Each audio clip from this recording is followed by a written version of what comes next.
Hallo ihr Lieben, heute kommt ein kleines Zwischenprojekt. Ja, ich bin gerade dabei, also die mich auf Instagram und so ein bisschen verfolgen, die sehen, dass ich gerade an neue Signaturen schaffe. Genau, ich mache sowas gern, also ich schaffe unheimlich gern an Signaturen und da habe ich eben so ein bisschen was. Da probiere ich mich gerade so ein bisschen aus und tobe mich da ein bisschen aus und das sind halt für mich, ich sage jetzt mal, wenn man gerade wenig Zeit hat und das habe ich im Moment, da kann man immer so ein bisschen was dran schaffen. Wissen Sie, was ich meine? Also wenn man so, dann kommt man hier rein ins Bastelzimmer, man weiß, man hat noch eine halbe Stunde und da kann man irgendwas zusammenkleben oder irgendwas versuchen oder ja, so Kleinigkeiten hier. Die kann man in ein paar Minuten machen und dann hat man wieder was gemacht und ja, ist der Tag wieder gerettet. Und so sind diese Seiten jetzt entstanden und die machen wir jetzt mal auf die Seite, weil heute geht es um sowas. Das kommt dann tatsächlich später in das Journal rein, aber jetzt zeige ich euch erstmal, was das ist. Das ist nämlich, ja, nichts anderes wie ein Umschlag und das Papier, das ist Tapete. Ich habe nämlich das Glück gehabt, dass ich ganz tolle Tapete bekommen habe von der Birgit und die ist in unserer Facebook-Gruppe und die hat so Tapetebücher bekommen und die war so nett und hat mir da 2 Bücher verkauft. Also ich bin sowas von happy über diese Bücher, ich kann es euch nicht sagen. Da tue ich euch jetzt gerade mal ein bisschen so einen Einblick geben in das eine Buch und wenn ich mit dem anderen Buch was mache, dann zeige ich euch mal dann von dort ein paar Seiten. Es geht gerade los. Moment.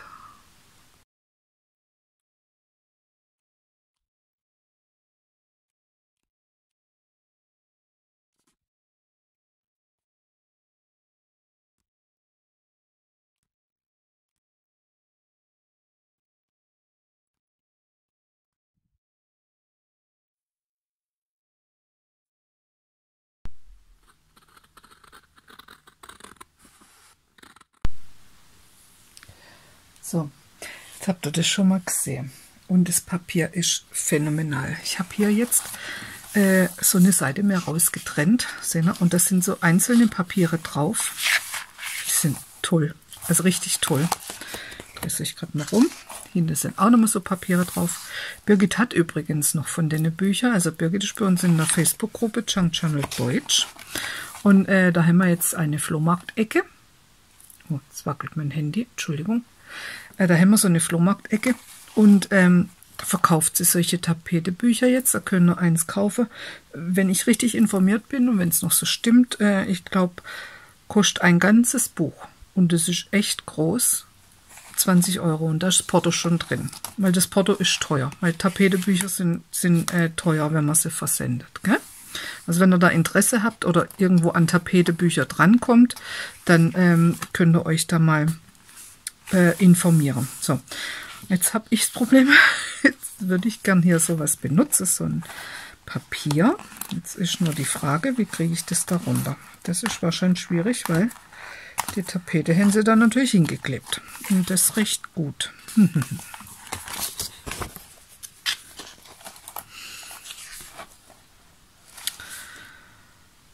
Ja, ich würde mal sagen, Auge zu und durch. Ich reiße es runter und es wird kaputt gehen. Aber das ist jetzt nun mal so. Dann haben wir halt noch einen Teil. Oh, das ist schwer. Liebe Leute, okay. Das kann man jetzt da nicht benutzen, aber die Seite, das kann man einwandfrei benutzen.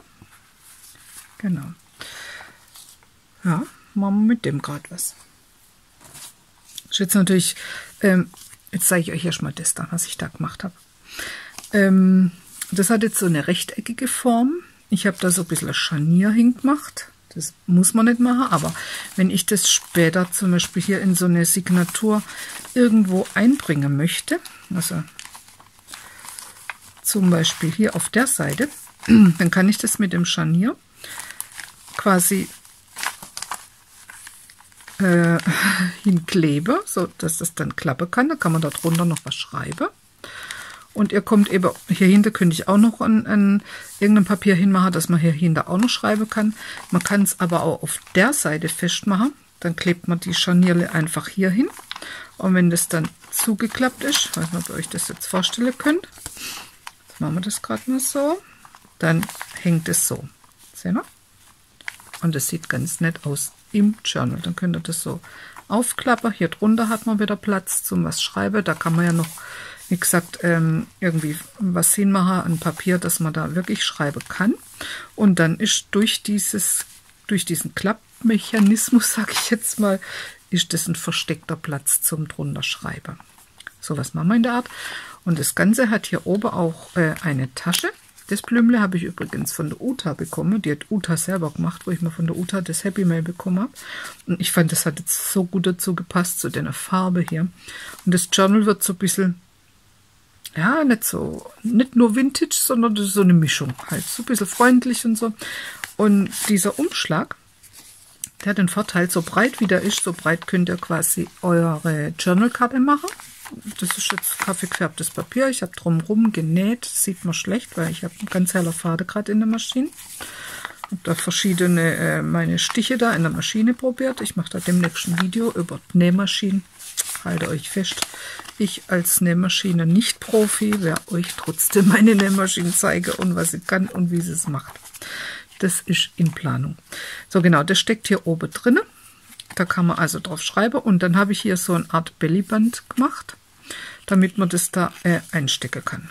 So, das Blümle ist ein bisschen im Weg, aber das habe ich nicht bedacht, aber es gefällt mir einfach. Das ist so der Hingucker bei dem Ganzen. Ne? Und dahinter habe ich noch, ich bin mit dem Bellyband komplett drumherum gegangen. Und dahinter habe ich noch so was hingehängt, was so bei mir rumkläge ist. Ihr wisst ja, ich benutze gern die Sache, die ich schon habe. Und ja, und sowas in der Art machen wir jetzt. Und ich habe das jetzt vorgehabt mit der Tapete. Jetzt ist das natürlich, die Form kriege ich jetzt nicht hin, logischerweise, weil, ja, da oben habe ich ja jetzt ein bisschen ein Problem. Aber da lassen wir uns jetzt nicht beirren, sondern wir machen jetzt einfach was Ähnliches. Also ich schneide jetzt erstmal das da ab. Dann machen wir das jetzt, dass das einigermaßen gerade wird. Das ist natürlich jetzt ein bisschen problematisch. Ich hole da gerade mal ein Lineal. Also mit Lineal schaffe ich ja höchst selten, aber jetzt, ich glaube, heute brauchen wir das jetzt mal. Und jetzt mache ich mir da einfach einen Strich. Ich weiß jetzt nicht, ob das gerade ist, wahrscheinlich nicht, aber dann ist das Dünne da, das Gefussel da einfach mal weg, dass man so eine gewisse Grundlage habe. Ne? So. Das ist nicht gerade, das sehe ich schon auf einen Blick, aber das ist jetzt Schnuppe. So, wie machen wir das Täschle? Also ich finde solche Umschlägle, das ist einfach was, das, da können wir in eurem Journal überall so einen Umschlag benutzen und verwenden und ja, sieht einfach immer toll aus. So, also ich habe jetzt mal da geguckt, das Muster ist ja eher jetzt so rum, würde ich sagen. Man kann es auch so rum machen, so ist vielleicht auch nicht schlecht. Und ich mache das jetzt im gleichen Stil wie das da. Ich zeige euch das jetzt einfach mal. Also so rum soll es hinterher sein. Jetzt drehe ich das so rum und hier tue ich mal eine schmale, ja, also da tue ich jetzt nichts abmessen, einfach so eine schmale Faltung machen.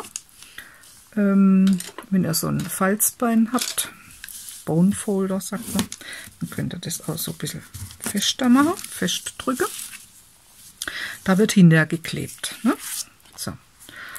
Und jetzt können wir gucken, wir können das ja auch breiter machen. Also das ist natürlich jetzt die Hochkantform und jetzt machen wir da einfach ein breiteres. Jetzt gucke ich mal, wie weit ich darüber gehe.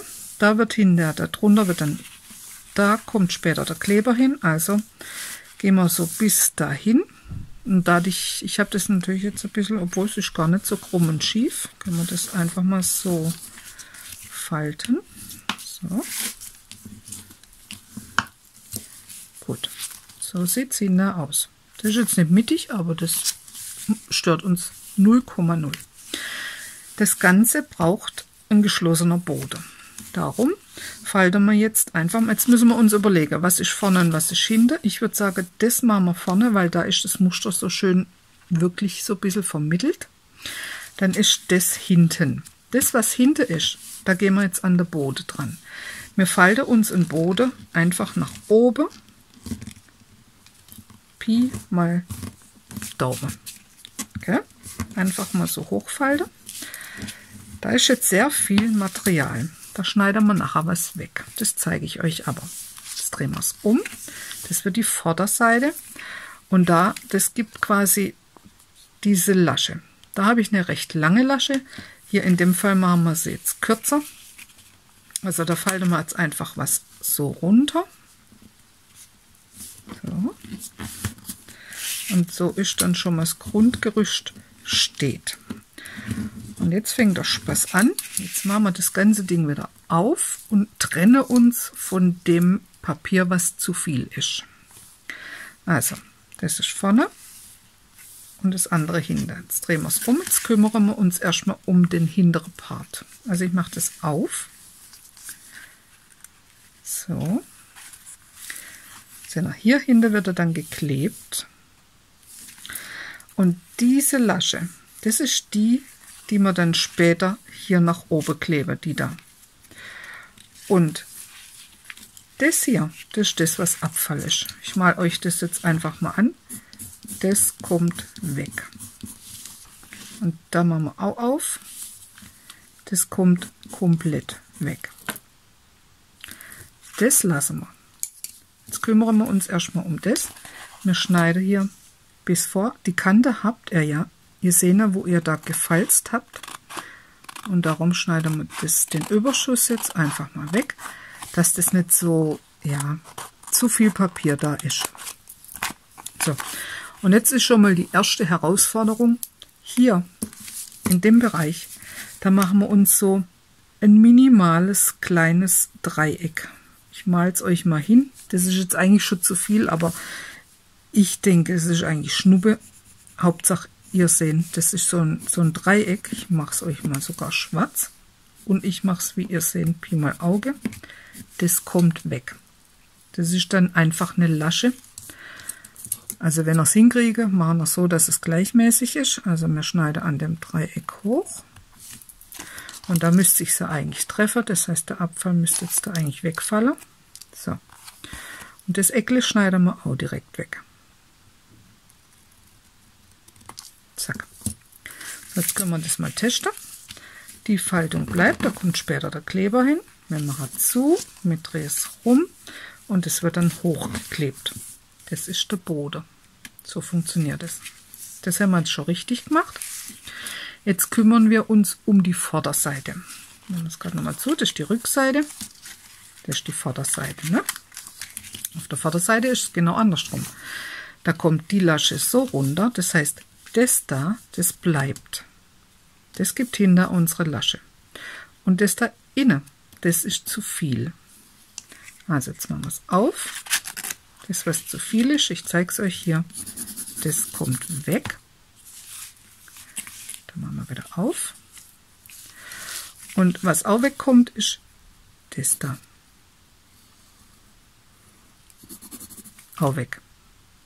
Und jetzt kommt wieder der schwierige Part. Wir machen da so dieses Dreieck hin. Ne? So, aber jetzt tun wir uns erstmal darum kümmern, das abzuschneiden. Gehen wir wieder schön an der Linie entlang. Und sind wir da ein bisschen vorsichtig. Wir können vielleicht mit dem Papier hier noch was machen. Mit dem Abfallpapier. So. Schon schönes Papier, gell? Müssen wir nicht wegschmeißen.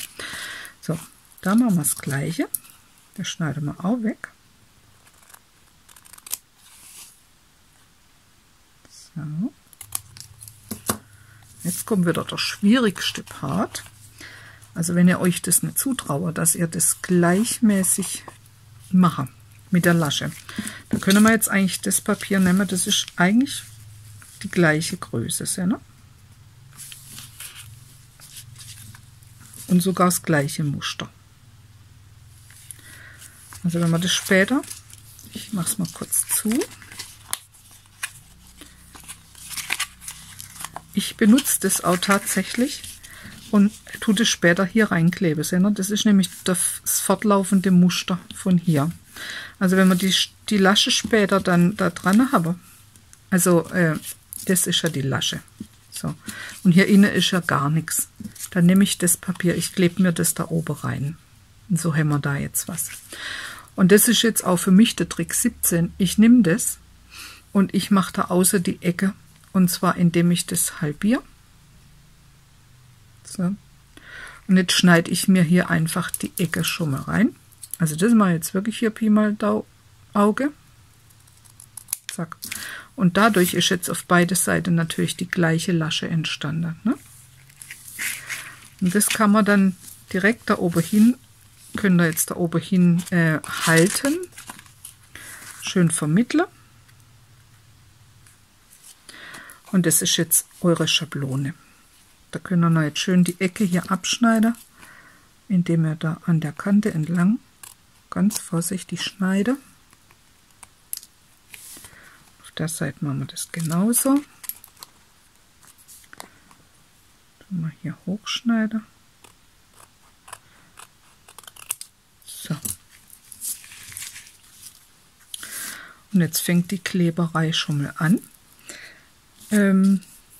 Ich mache es wieder mit meinem italienischen Freund. Dose Nummer 2. Klebt super.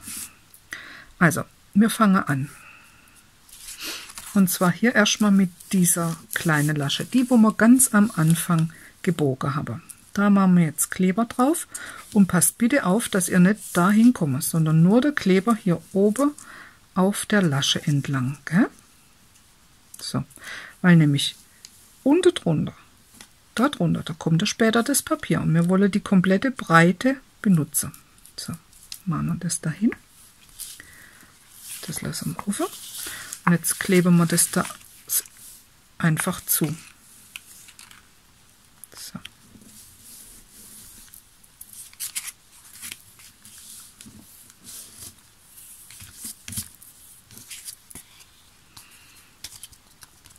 Zugeklebt.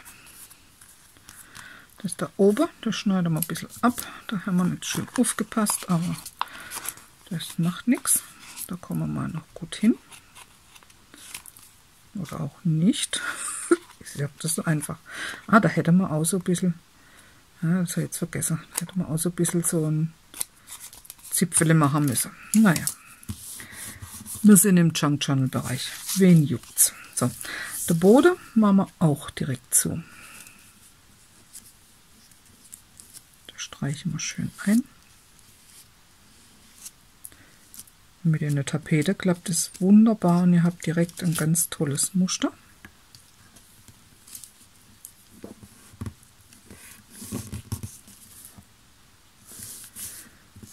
Der italienische Freund, ihr wisst, kurz ein bisschen Zeit geben, dass er anzieht und dann hebt er. Der hebt aus Stoff alles. Und ich sage es immer wieder, hat keine Lösungsmittel drin. Das ist das Tolle an dem Kleber. So, und das, was wir da vorher weggeschnitten haben, das kleben wir jetzt hier drauf. Und so ist es, wenn man das Briefumschlägle aufmacht, hat man da oben gleich ja, schöne Dekoration dran. Ja?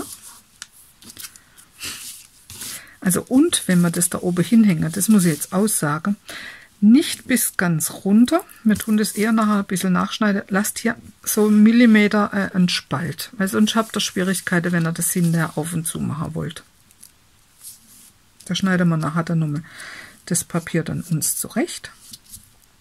Ihr könnt natürlich auch mit einem Uhu-Stick das machen, ganz normal. Ihr nehmt den Kleber, den ihr natürlich habt.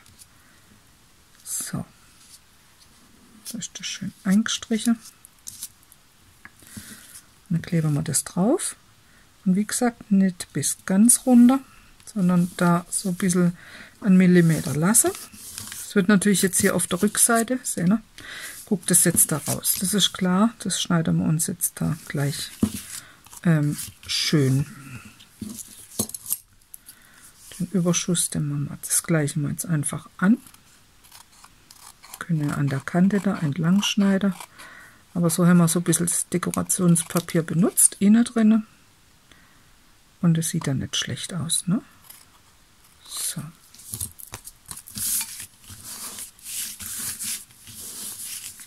Und das Tolle an dem Umschlag ist wirklich, die komplette Breite steht zur Verfügung, um da was rein zu machen.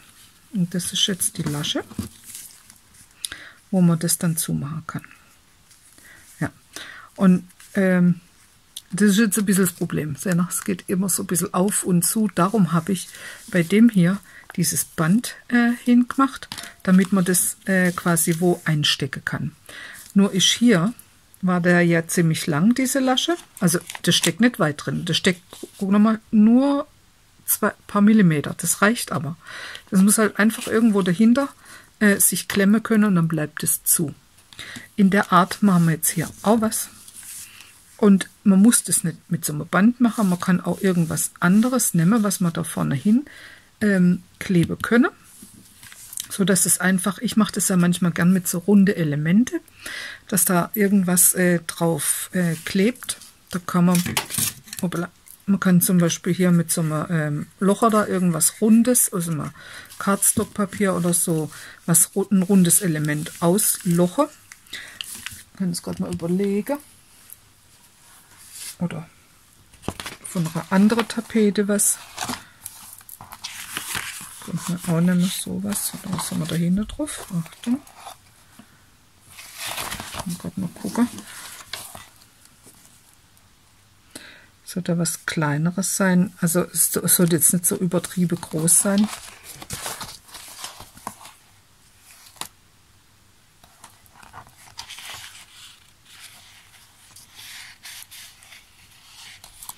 Ja, von dem könnte man zum Beispiel was nehmen. Warum nicht? Ich loch mir da mal jetzt einfach zwei runde Elemente raus. Zwei aus dem Grund, einfach, dass ich sie dicker machen kann, dass ich sie ein bisschen stabiler machen kann. Weißt du, dick ist ja jetzt eine Tapete auch nicht.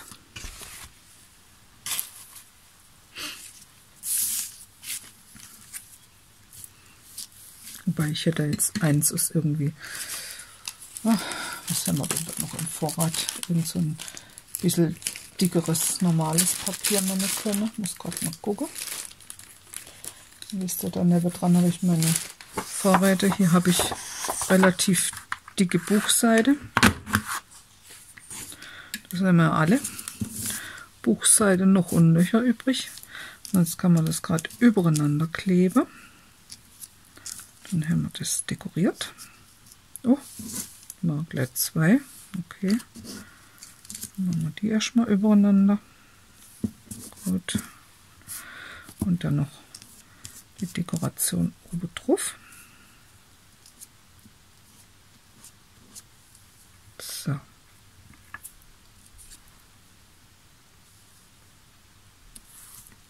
Jetzt. Hoppla. Nicht ganz mittig, was geht.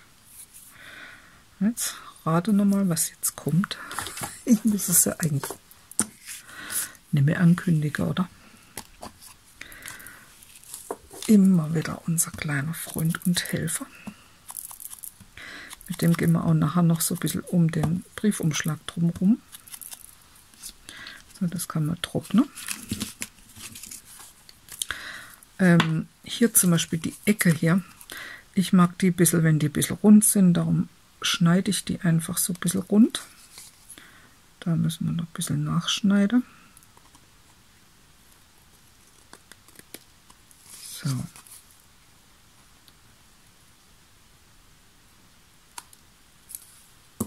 Genau. Damit wir die Kante, die Schneidkante nicht so sehen, können wir hier mit unserem Distress-Werkzeug einmal drumherum gehen. Und auch wenn es so eine Tapete ist, kann man das ja trotzdem, das macht ja nichts. Kann auch hier die Falzung oben so ein bisschen hervorheben, dadurch, auch vorne. Und vor allem auch hier innen. Das knicken wir so um. Dann können wir das nämlich genauso ein bisschen da so distressen, heißt es. Ne? Und hier auch, wo wir da geklebt haben, weil da könnt ihr noch so ein bisschen, oder da guckt auch so ein bisschen noch die Falzung daraus. Oder diese Klebestelle. So, das da oben noch.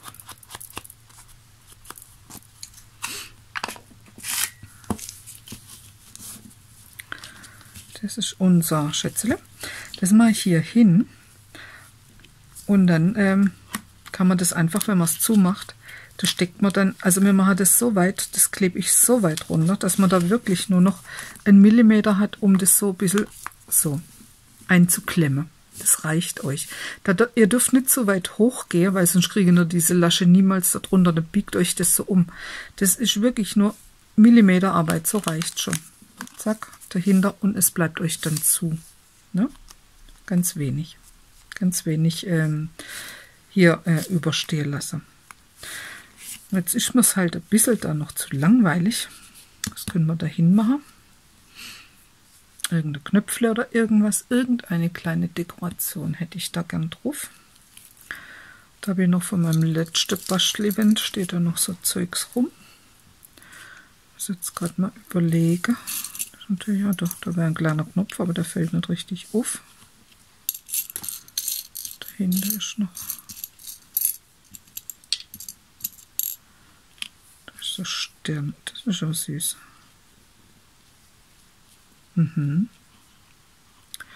Das ist auch nicht schlecht, dass man da sowas hinmacht und vielleicht tatsächlich das so dekorativ vielleicht sogar richtig hinnäht. Wo wir da ich liebe es. Es ist einfach so. Ich mag dieses Nähen auf so einer,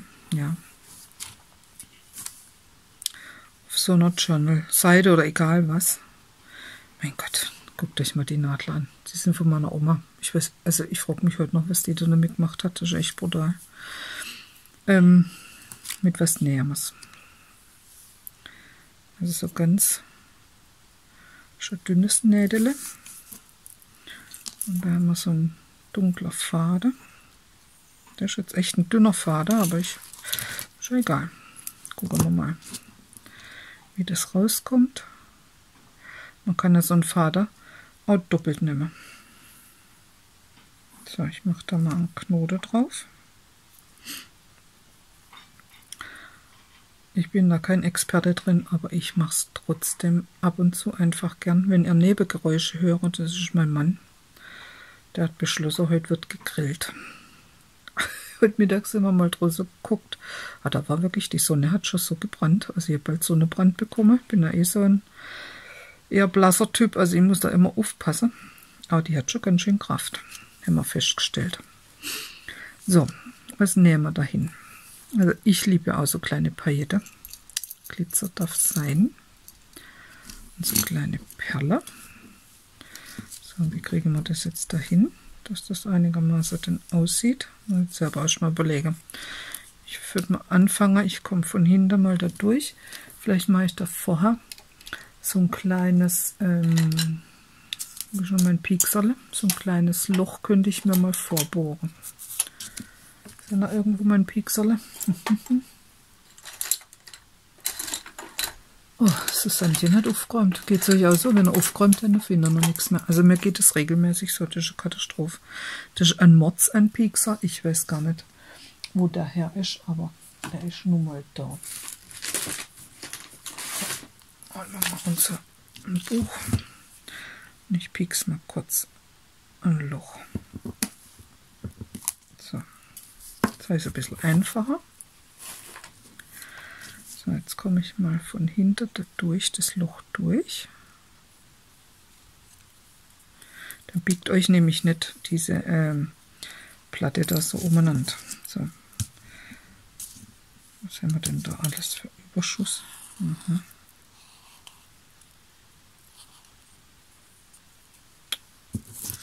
Da alles hängen, das mal gerade mal weg. So.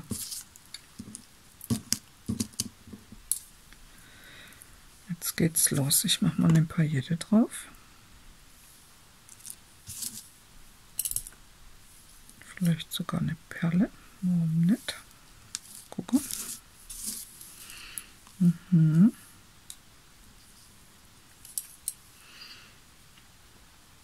jetzt gehe ich wieder zurück. Ich lasse die Perle und gehe durch die Paillette gehe ich durch und jetzt fahre ich wieder zurück. Gut. Jetzt haben wir die Perle da oben hinkt nicht auf die Paillette drauf. Sehen wir das? So. Jetzt gehe ich wieder vor. Das ist natürlich jetzt ein bisschen schwierig, wenn ich immer durchs gleiche Loch gehe. Ich glaube, ich piek's mir nochmal ein Loch daneben. Vielleicht ein bisschen weiter unten dran. Ne? So. Bin jetzt gepiekst, weiß es nicht, doch da unten. So, jetzt gehen wir wieder vor.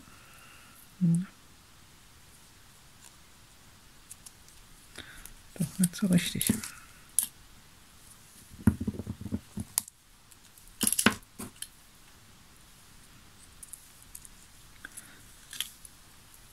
So.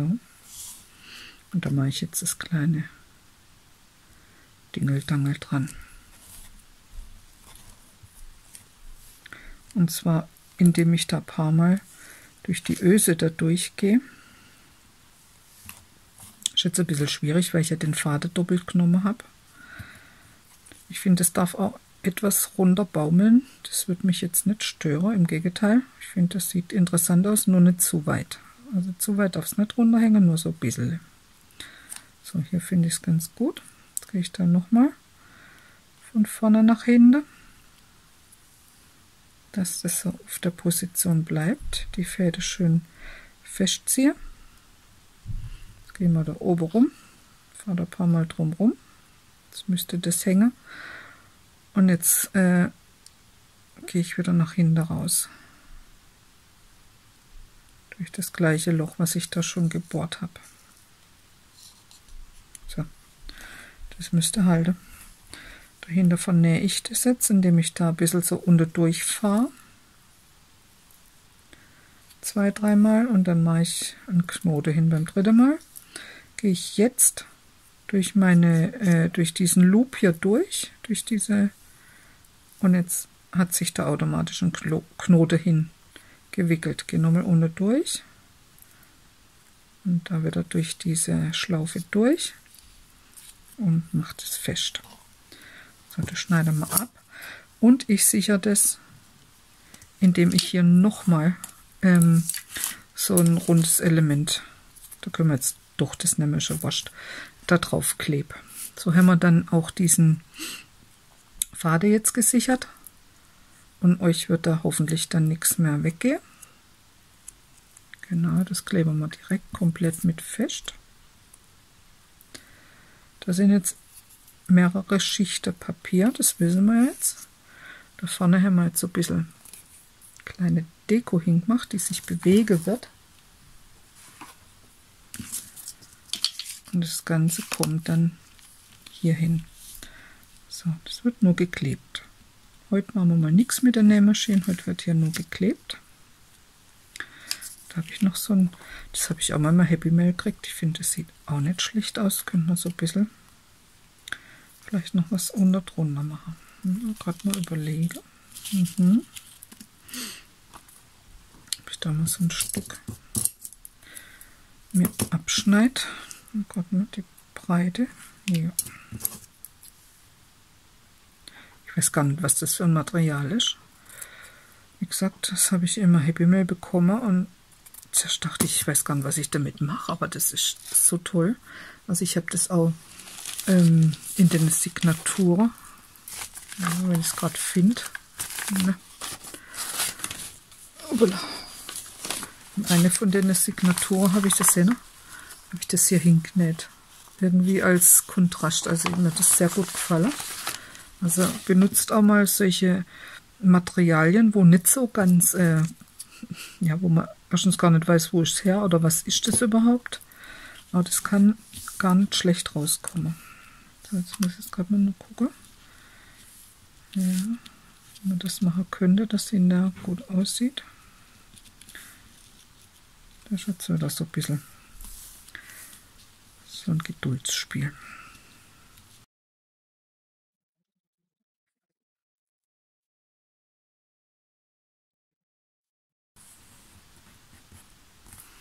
Naja, schon passen.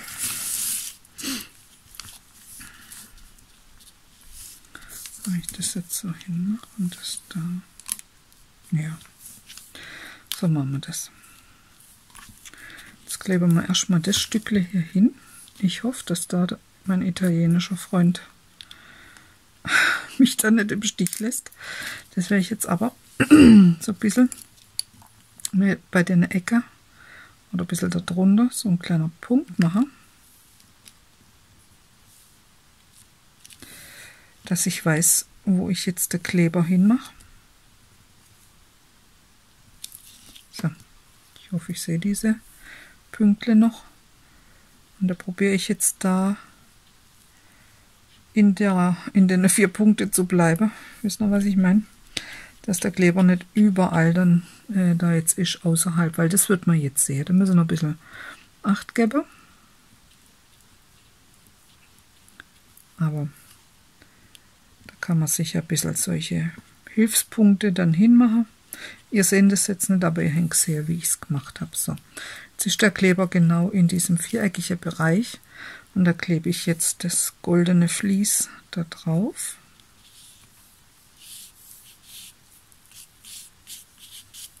Hebt sofort. Ich hätte ein bisschen die Ecke rund machen können, fällt mir jetzt ein, aber jetzt ist es zu spät.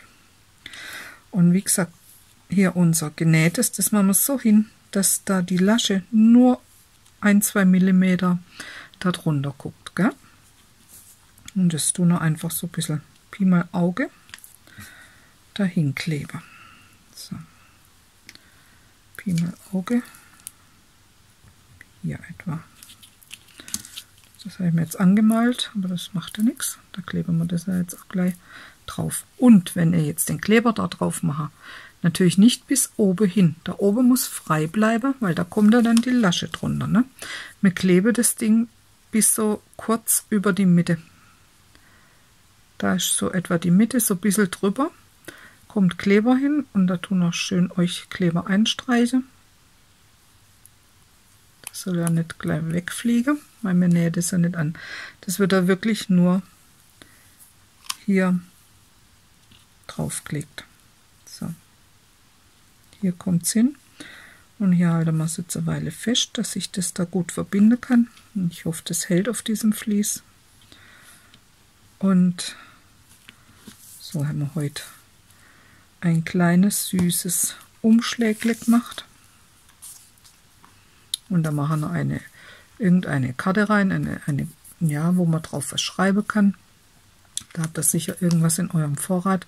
Das kann ein kaffeegefärbtes Papier sein, das kann ein normales Notizpapier sein. Es kann aber auch ja, irgendwas Dekoratives sein, was schon fertig ist, ein Tag oder so. Irgendwas Kleines, was da reinpasst. So, und jetzt haben wir da die das ist weggegangen, habt ihr gesehen? Das hat gar nicht gehoben. Das ist natürlich jetzt nicht gut. Freundchen, so haben wir es nicht geplant. Dann haben wir uns da, das sitzen wir wieder in der ersten Reihe. Gehen wir da mal. Was ist denn da alles dran? Jesus Maria. Ich sag's euch. Da benutzen wir das doppelseitige Klebeband. Das ist jetzt dann doppelt und dreifach gemoppelt. Das macht aber nichts. Den Kleber lasse ich drauf und klebt es drüber. Ich hoffe, das geht jetzt. Was müsste gehen? So, den kleben wir jetzt mal dahin.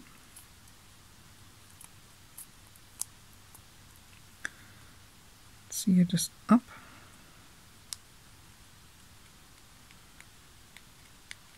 Na.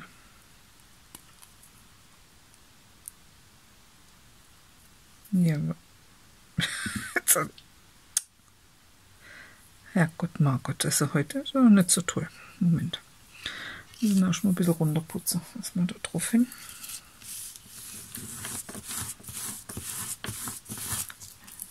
So, jetzt ist es gut. Und du sollst da drauf. Das klebt ja nicht mehr. Okay, noch ein frisches Stück. Jetzt hebt's. Einmal quer. Überschuss hier, den schneiden wir weg. So dass man den nicht mehr sieht.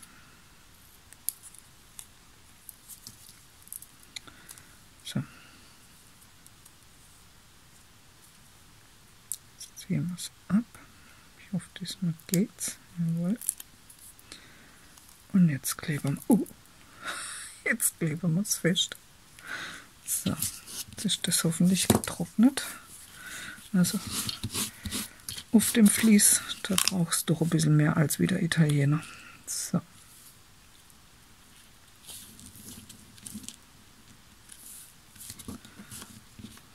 So. Gucken wir mal, dass das besser hebt. Ansonsten muss ich Susannchen was einfallen lassen.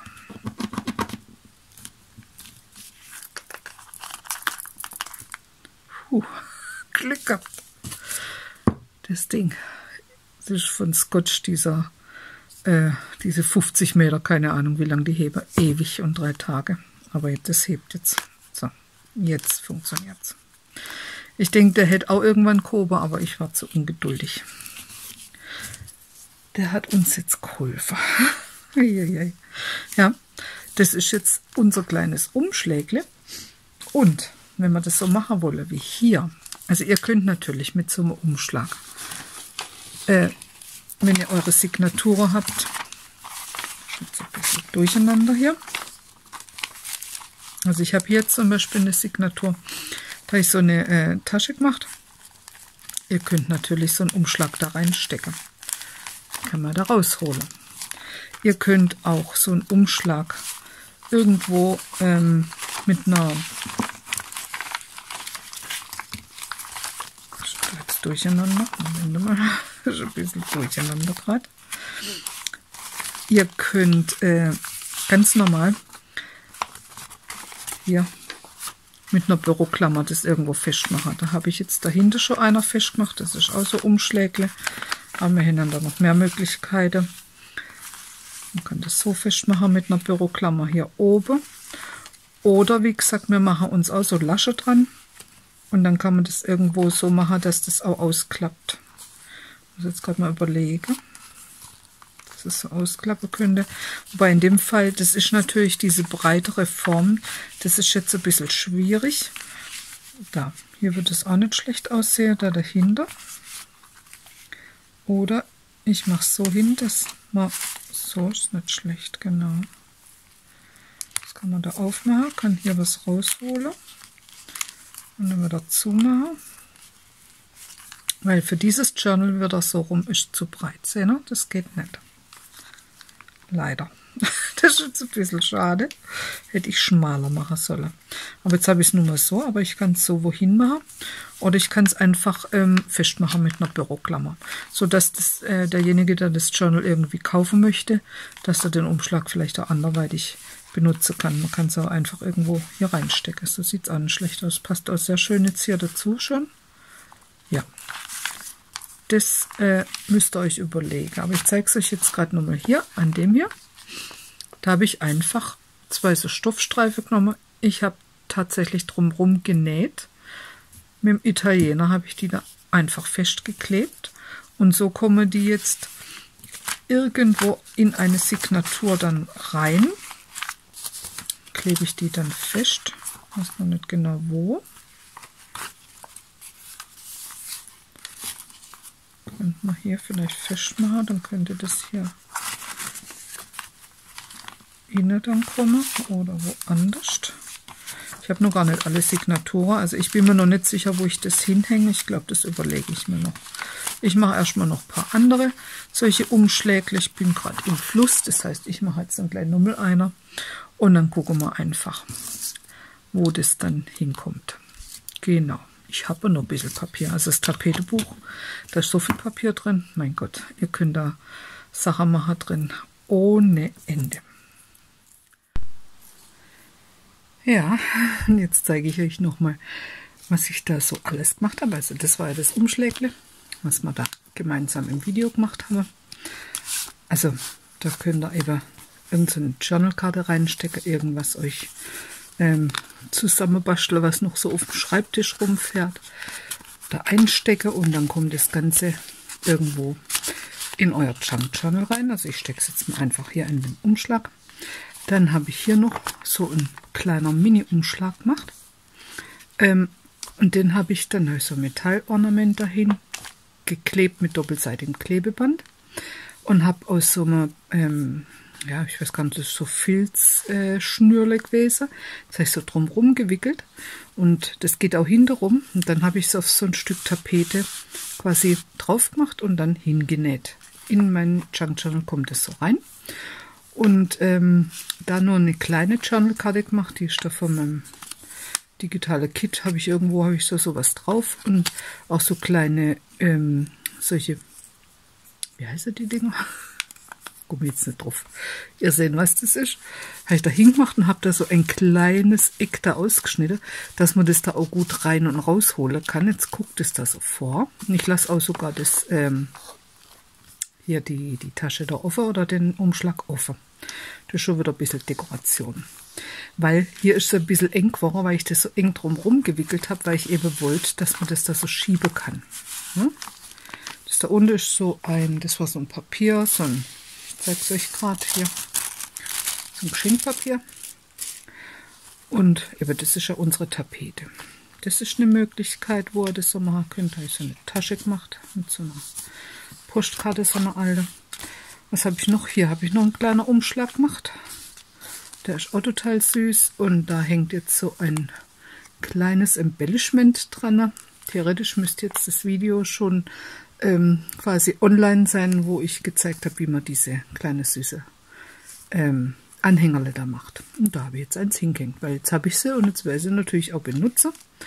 Und wie gesagt, das ist auch ein kleiner Umschlag und den könnt ihr irgendwo in euer Junk Journal hinhängen.